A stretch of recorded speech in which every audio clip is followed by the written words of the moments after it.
അസ്സലാമലൈക്കും. ഹാജറാസ് കിച്ചണിലേക്ക് എല്ലാവർക്കും സ്വാഗതം. അപ്പോൾ ഞാനിന്ന് ഉണ്ടാക്കുന്നത് ഒരു പുഡിങ്ങാണ്. നേന്ത്രപ്പഴത്തിൻ്റെ അടിപൊളി പുഡിങ്ങാണ് ഉണ്ടാക്കുന്നത്. അപ്പോൾ പുഡിങ് ഉണ്ടാക്കാൻ വേണ്ടിയിട്ട് നമുക്ക് ഒരു നേന്ത്രപ്പഴം വേണം. നേന്ത്രപ്പഴം ഒരുമാതിരി ചെറുങ്ങനെ കട്ടാക്കിയിട്ട് നമുക്കൊരു തവയിൽ വെച്ചിട്ട് ചെറുങ്ങനെ ഒന്ന് വേവിച്ചെടുക്കണം. അതിനുവേണ്ടി ഒരു തവ അടുപ്പത്ത് വെച്ചിട്ടുണ്ട്. ഒരു നേന്ത്രപ്പഴം കട്ടാക്കിയതിടുന്നുണ്ട്. ഒരു സ്പൂണ് നെയ്യ് മാത്രമേ ഇട്ടിട്ടുള്ളൂ. അപ്പോൾ ഇതിന് കൂടുതൽ നെയ്യൊന്നും വേണ്ട. ഒരു സ്പൂണ് നെയ്യ് ഈ പഴം വാട്ടിയെടുക്കാൻ മാത്രം മതി. പിന്നെ അതിൽ തന്നെ നിങ്ങൾക്ക് വല്ല നട്ട്സും ഉണ്ടെങ്കിൽ ഇടാം, ഇട്ടിട്ട് വാട്ടിയെടുക്കുക. ഞാനിപ്പോൾ 10 കേശനട്ടും കൂടി ഇത് കഴിഞ്ഞ ഉടനെ അതിലേക്ക് ഇട്ടിട്ട് ഒന്ന് റോസ്റ്റാക്കി എടുക്കും. അപ്പോൾ ഒരു നേന്ത്രപ്പഴം ഒരു 10 അണ്ടിപ്പരിപ്പും റോസ്റ്റാക്കി എടുത്ത് വെക്കണം. അതിന് ശേഷം പിന്നെ നമുക്ക് വേണ്ടത് കോൺഫ്ലവറാണ്. അപ്പോൾ ഇതൊരു 5 മിനിറ്റ് അങ്ങനെ റോസ്റ്റായി വരട്ടെ. അപ്പോഴേക്കും നമുക്ക് ഒരു വലിയ സ്പൂണിൽ 1.5 സ്പൂണ് കോൺഫ്ലവർ എടുക്കാം. 1.5 സ്പൂണ് വലിയ സ്പൂണിന് കോൺഫ്ലവർ വേണം ഒരു നേന്ത്രപ്പഴത്തിന്. അപ്പോൾ ഇതാ 1.5 സ്പൂണ് കോൺഫ്ലവർ എടുക്കുന്നുണ്ട്. അത് നന്നായിട്ട് കുറച്ച് വെള്ളം ഒഴിച്ചിട്ട് നമുക്ക് ഒരു 1/4 ലിറ്ററോളം വെള്ളം ഒഴിച്ചിട്ട് നന്നായിട്ട് മിക്സ് ചെയ്യണം. പാലൊഴിച്ചിട്ടും മിക്സ് ചെയ്യാൻ പറ്റും. ഞാനിതാ വെള്ളം ഒഴിച്ചിട്ടാണ് മിക്സ് ചെയ്യുന്നത്. അപ്പോൾ ഒട്ടാകെ ഒരു 1/2 ലിറ്റർ മതിയാവും. പാലും വെള്ളം എല്ലാം കൂടിയിട്ട് ഒരു 1/2 ലിറ്റർ മതി. ഒരു 1/4 ലിറ്റർ വെള്ളം ഒഴിച്ചിട്ട് ഞാൻ കോൺഫ്ലവർ മിക്സാക്കി വെക്കുന്നുണ്ട്. പെട്ടെന്ന് കട്ടയാവും. അപ്പം നമുക്കത് നന്നായിട്ട് മിക്സാക്കി എടുക്കേണ്ടതുണ്ട് കോൺഫ്ലവർ. അപ്പം നമുക്ക് നന്നായിട്ട് കോൺഫ്ലവർ ഒന്ന് മിക്സ് ചെയ്തെടുക്കാം. പെട്ടെന്ന് കട്ടയാകാതെ നമുക്ക് മിക്സ് ചെയ്തിട്ട് നമുക്ക് 1.25 ലിറ്റർ പാലും കൂടി വേണം. പിന്നെ ഇതേ സ്പൂണിന് ഒരു 1.5 സ്പൂണ് പഞ്ചസാര വേണം. 1 സ്പൂണ് മിൽക്ക് പൗഡർ വേണം. നിങ്ങളുടെ അടുത്ത് ഉണ്ടെങ്കിൽ ചേർക്കാം, അല്ലെങ്കിൽ നമുക്ക് വെറും കോൺഫ്ലവർ തന്നെ ഇത് ഉണ്ടാക്കാൻ പറ്റും. അപ്പോൾ ഇതാ കോൺഫ്ലവർ നന്നായിട്ട് മിക്സാക്കിയിട്ട് റെഡിയാക്കി വെച്ചിട്ടുണ്ട്. ഇനി നമുക്ക് ഒരു തവ അടുപ്പത്ത് വെക്കണം. ഒരു തവ അടുപ്പത്ത് വെച്ചിട്ടുണ്ട്. അപ്പോൾ അടുപ്പ് ഓൺ ചെയ്തിട്ടില്ല. കറണ്ട് അടുപ്പിൽ കുക്ക് ചെയ്യുന്നതുകൊണ്ട് പെട്ടെന്ന് കുക്കാവും. അപ്പോൾ കോൺഫ്ലവറെല്ലാം കട്ടയായി പോവും. അപ്പോൾ ഞാൻ കറണ്ട് അടുപ്പിൻ്റെ മുകളിൽ തവ വെച്ചിട്ട് എല്ലാം മിക്സാക്കി റെഡിയായതിന് ശേഷം മാത്രമേ ഓൺ ചെയ്യുന്നുള്ളൂ. അപ്പോൾ ഇപ്പോൾ ഞാൻ ഫ്ലെയിം ഓഫിലാണുള്ളത്. അപ്പോൾ ഇതാ 1 സ്പൂണ് പഞ്ചസാര ഇട്ടിട്ടുണ്ട്. 1 ഗ്ലാസ് പാൽ ഒഴിച്ചിട്ടുണ്ട്. ഇനി ഇതേ മിക്സിലേക്ക് തന്നെ നമുക്ക് കോൺഫ്ലവറിൻ്റെ വെള്ളം കൂടി ഒഴിക്കാൻ പറ്റും. നല്ലോണം മിക്സാക്കി വെച്ച കോൺഫ്ലവറിൻ്റെ വെള്ളം കൂടി അതിലേക്ക് ഒഴിക്കാം. പിന്നെ നമ്മൾ റോസ്റ്റാക്കി വെച്ച പഴം ഇടണം.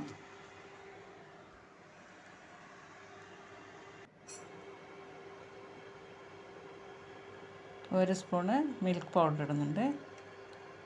ഇത് നിങ്ങൾക്ക് ഉണ്ടെങ്കിൽ ഇട്ടാൽ മതി. മിൽക്ക് പൗഡർ ഇട്ടിട്ടില്ലെങ്കിലും നല്ല ഉണ്ടാവും. ഞാനിപ്പോൾ ഇവിടെ ഉള്ളത് കൊണ്ടാണ് ഇടുന്നത്. അപ്പോൾ ഒരു വലിയ സ്പൂണ് മിൽക്ക് പൗഡർ ചേർത്തിട്ടുണ്ട്. പഞ്ചസാര ചേർത്തിട്ടുണ്ട്. അത് നന്നായിട്ട് ഇളക്കിയിട്ട് യോജിപ്പിക്കണം. ഫ്ലെയിം ഓണിലാണെങ്കിൽ അത് കട്ടായിപ്പോവും. ഓഫിൽ തന്നെ ഇതെല്ലാം റെഡിയാക്കി എടുക്കേണ്ടതാണ്. അപ്പോൾ ഇനി നമുക്ക് കോൺഫ്ലവറിൻ്റെ ആ കൂട്ടും കൂടി ഇതിലേക്ക് ഒഴിച്ചു കൊടുക്കാം.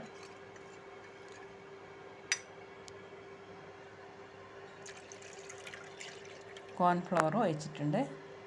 ഇനി നമുക്ക് പഴക്കഷ്ണങ്ങളാണ് ഇതിൽ ചേർക്കേണ്ടത്. അതും കൂടി ചേർത്തിളക്കിയിട്ട് പഴക്കഷ്ണങ്ങളും കൂടി ഇടുന്നുണ്ട്. എല്ലാം കൂടി യോജിപ്പിച്ചതിന് ശേഷം നമുക്ക് ഫ്ലെയിം ഓൺ ചെയ്യാം. ഇതാ പഴക്കഷ്ണങ്ങളെല്ലാം ഇട്ടിട്ടുണ്ട്. ഇനി നമുക്ക് ഫ്ലെയിം ഓൺ ചെയ്യാം. പെട്ടെന്ന് കുക്കായി വരും. ഒരു 10 മിനിറ്റിൻ്റെ പണിയേ ഉള്ളൂ. എല്ലാം കൂടി ഒരു 10 മിനിറ്റിൻ്റെ സമയം മതി ഈ പുഡിങ് ഉണ്ടാക്കാനായിട്ട്. അപ്പോൾ ഇതാ കൈവിടാതെ ഇളക്കിക്കൊണ്ടിരിക്കണം, അല്ലെങ്കിൽ പെട്ടെന്ന് കട്ടയായി പോകും കോൺഫ്ലവർ ഇട്ടുകൊണ്ട്. അപ്പോൾ ഇതാ പെട്ടെന്ന് കുക്കായി വരുന്നുണ്ട്.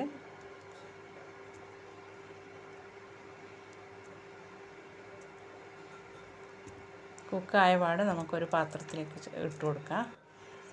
ഇതാ കുക്കായി വന്നു. നമുക്കിതിന് നെയ്യോ എണ്ണയോ ഒന്നും ചേർക്കണ്ട. അങ്ങനെ കുക്കാക്കിയാൽ മതി. ആകെ 1 സ്പൂണ് നെയ്യ് മാത്രമേ ഞാൻ പഴം റോസ്റ്റ് ചെയ്യാൻ വേണ്ടി എടുത്തിട്ടുള്ളൂ. അതും കൂടുതൽ റോസ്റ്റൊന്നും വേണ്ട, ചെറുങ്ങനെ ഒന്ന് ചൂടായി കിട്ടിയാൽ മതി. ഇപ്പോൾ ഇതാ നമ്മളെ പുഡിംഗ് റെഡിയായി. ഇനി നമുക്കിതൊരു പാത്രത്തിലേക്ക് മാറ്റി കൊടുക്കാം. നിങ്ങളുടെ അടുത്ത് ഏത് പാത്രമാണോ ഉള്ളത് അതിലേക്ക് മാറ്റിയാൽ മതി. അതിൻ്റെ മുകളിലായിട്ട് കുറച്ച് പഴം ബാക്കി വെച്ചിട്ടുണ്ട്, അതുകൂടെ കുറച്ച് അണ്ടിപ്പരിപ്പും സെറ്റ് ചെയ്ത് കൊടുക്കാം.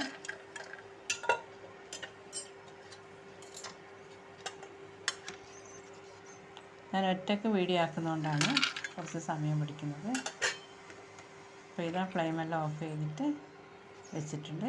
ഇനി നമുക്ക് സെറ്റ് ചെയ്യാം.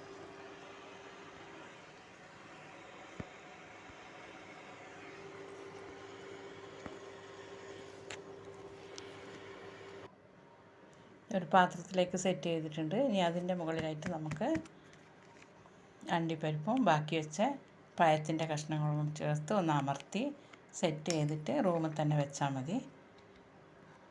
ഫ്രിഡ്ജിലൊന്നും വെക്കേണ്ട ആവശ്യമൊന്നുമില്ല. ഒരു 10 മിനിറ്റ് ആകുമ്പോൾ തന്നെ സൈഡെല്ലാം വിട്ട് വന്ന് നല്ലൊരു പുഡിംഗ് ആയിട്ട് മാറും. ഇനി ഫ്രിഡ്ജിൽ വെച്ച് കഴിക്കാൻ ഇഷ്ടമാണെങ്കിൽ നിങ്ങൾക്ക് ഫ്രിഡ്ജിൽ വെച്ചിട്ടും കഴിക്കാം. അപ്പോൾ നിങ്ങൾ ഈ വീഡിയോ ഒക്കെ കണ്ടുകൊണ്ടിരിക്കുമ്പോൾ നിങ്ങൾക്ക് ഇഷ്ടപ്പെട്ടാൽ ലൈക്ക് ചെയ്യുക, ഷെയർ ചെയ്യുക, കമൻറ്റ് ചെയ്യുക, നമുക്ക് സപ്പോർട്ട് ചെയ്യാം. എല്ലാം ഒന്ന് അമർത്തി കൊടുത്ത് സെറ്റ് ചെയ്ത് അങ്ങ് വെച്ചാൽ മതി. അപ്പോൾ ഇൻഷാ അല്ലാഹ് അടുത്ത നല്ലൊരു വീഡിയോ ആയിട്ട് വരുന്നവരെ എല്ലാവർക്കും അസ്സലാമു അലൈക്കും.